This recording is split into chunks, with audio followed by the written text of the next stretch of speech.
Hai, Assalamualaikum. Salam jumpa dengan Bimbel Jakarta Timur. Kali ini kita akan membahas beberapa latihan soal tentang asas Planck, yaitu materi fisika kelas 11. Disimak sampai selesai ya videonya. Soal yang pertama, air sebanyak 0,5 kg yang bersuhu 100 derajat Celcius dituangkan ke dalam bejana dari aluminium yang memiliki massa 0,5 kg. Jika suhu bejana sebesar 25 derajat Celcius, kalor jenis aluminium 900 Joule per kilogram derajat Celcius dan kalor jenis air 4200 Joule per kilogram derajat Celcius, maka tentukan suhu kesetimbangan. Jadi yang diketahui di dalam soal adalah massa air, yaitu 0,5 kg. Kemudian suhu airnya adalah 100 derajat Celcius. Massa dari aluminium 0,5 kg dan suhu dari bejana aluminium tersebut 25 derajat Celcius. Kalor jenis aluminium 900 Joule per kilogram derajat Celcius dan kalor jenis air 4200 Joule per kilogram derajat Celcius. Yang ditanyakan adalah suhu kesetimbangan atau suhu campuran, maka kita gunakan asas Planck yaitu Q lepas sama dengan Q terima. Jadi kalor yang dilepaskan besarnya sama dengan kalor yang diterima. Kalor yang dilepaskan adalah dari bahan yang memiliki suhu lebih tinggi, diterima oleh bahan atau zat yang suhunya lebih rendah.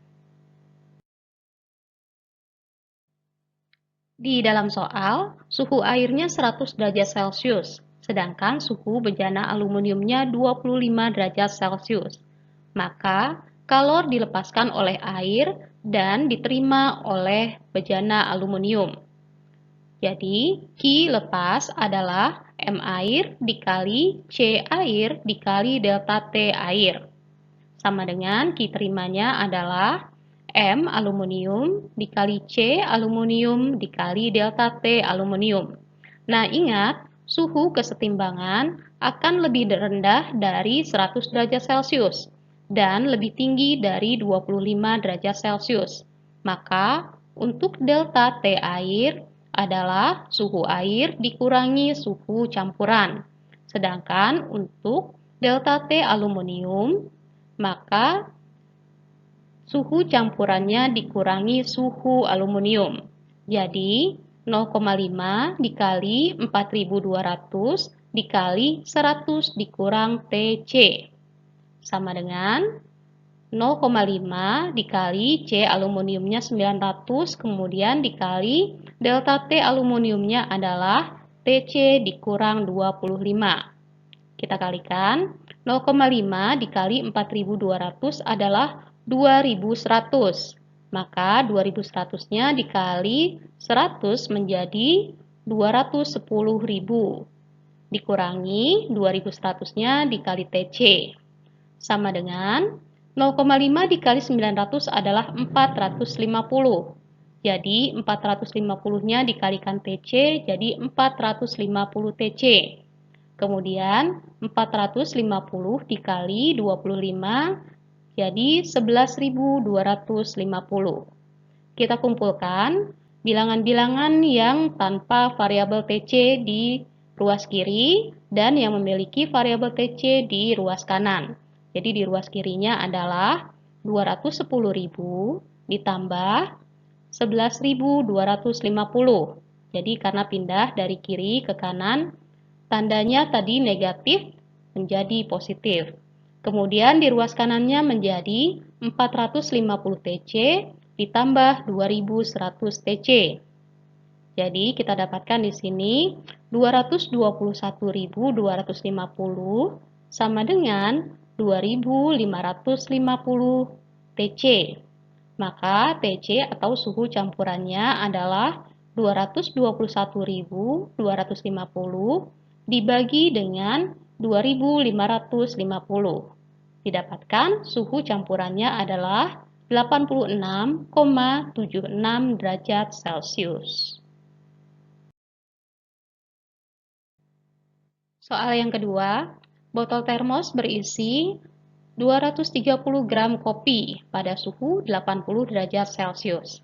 Kemudian ditambahkan susu sebanyak 20 gram bersuhu 5 derajat Celcius. Jika tidak ada kalor pencampuran maupun kalor yang terserap botol termos dan kalor jenis kopi sama dengan kalor jenis susu sama dengan kalor jenis air, yaitu 1,00 kalori per gram derajat Celcius, maka berapakah suhu keseimbangan campuran? Jadi yang diketahui di sini massa dari kopi 230 gram, suhu kopinya 80 derajat Celcius, massa dari susu 20 gram dan suhu dari susu 25 derajat Celcius. Kalor jenis air 1,00 kalori per gram derajat Celcius. Di sini kalor jenis kopi dan kalor jenis susunya dianggap sama dengan kalor jenis air. Yang ditanyakan adalah suhu keseimbangan campuran. Jadi, sesuai dengan asas Black, kalor yang dilepaskan sama dengan kalor yang diterima. Kopi mempunyai suhu yang lebih tinggi yaitu 80 derajat Celcius, sedangkan susu mempunyai suhu 5 derajat Celcius. Maka kalor yang dilepaskan adalah dari kopi, sedangkan kalor yang diterima adalah oleh susu.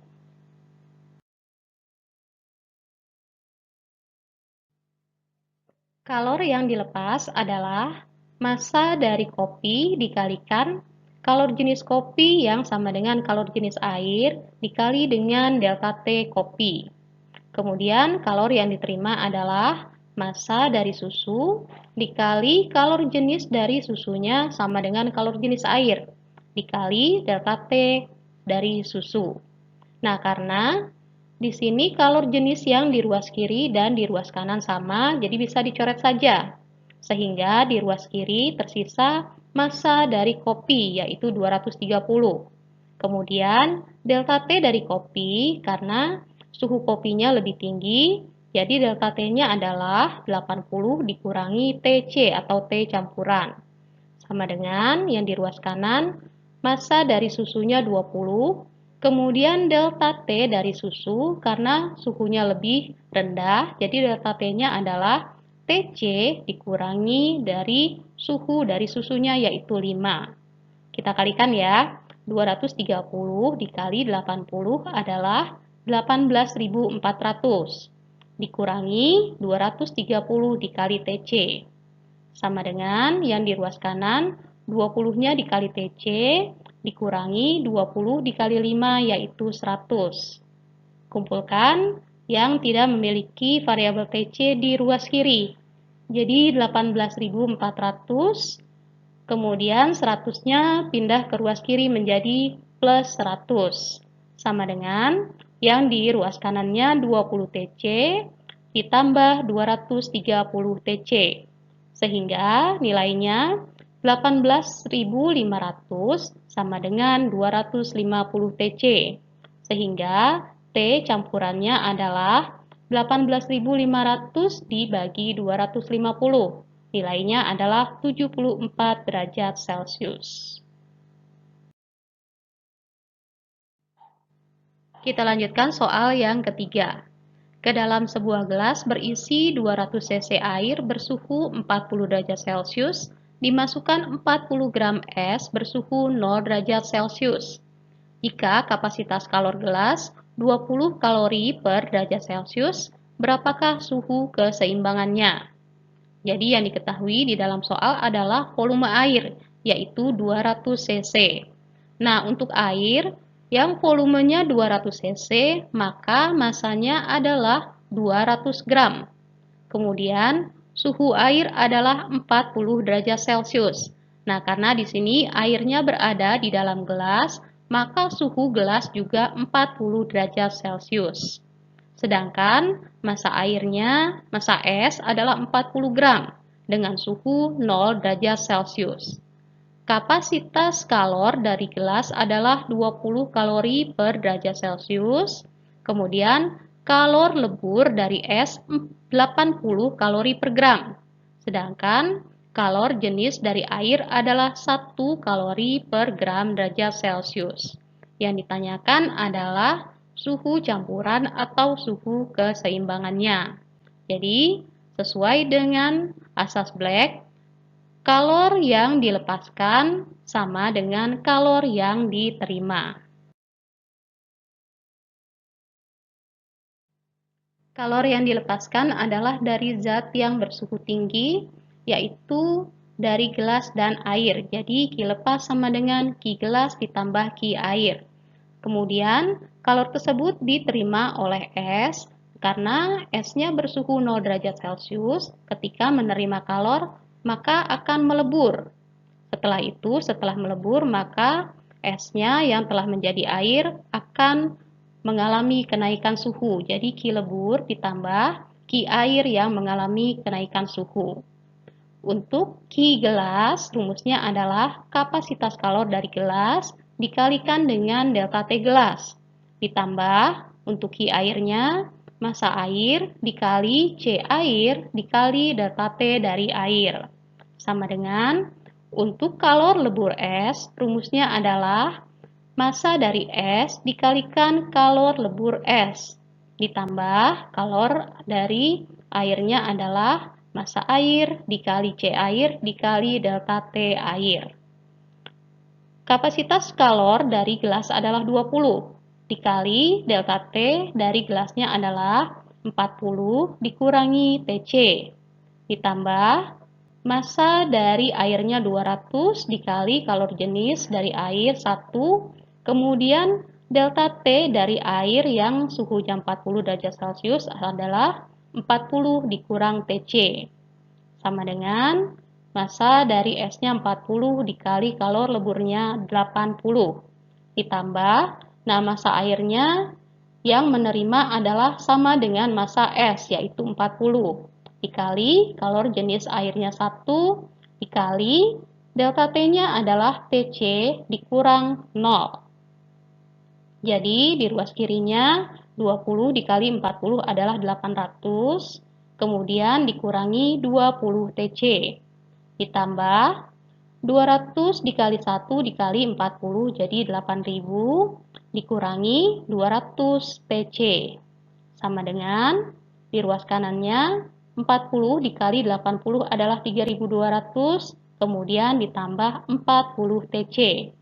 Kita pindahkan ke ruas kiri yang tidak memiliki TC, jadi ada 800 ditambah 8000, kemudian dikurangi 3200 dari ruas kanan yang pindah ke kiri. Sama dengan di ruas kanannya 40 TC ditambah 20 TC ditambah 200 TC. Jadi 5600 sama dengan 260 TC. Maka TC atau suhu keseimbangannya adalah 5600 dibagi 260. Didapatkan nilainya adalah 21,54 derajat Celcius. Nah, demikianlah pembahasan kita kali ini. Semoga bermanfaat dan mudah dipahami. Jangan lupa ya, like dan share. Wassalamualaikum warahmatullahi wabarakatuh.